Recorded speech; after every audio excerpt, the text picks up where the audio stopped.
Relax ਛੱਡੇਗਾ ਤੇ ਸਹੀ ਹੋਏਗਾ। ਐਂ ਨਾ ਕਰ, ਇੰਜ ਬਿਲਕੁਲ ਢਿੱਲਾ।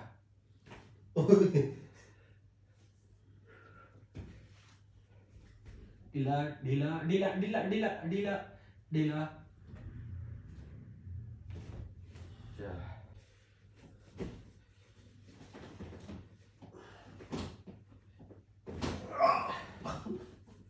ठीक है इधर नु साइड कर, हम सिर इधर नु कर।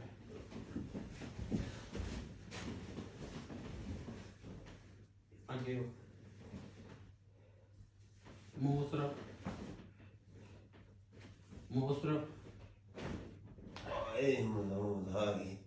ला ला ਕੀ ला ਯਾਰ सही।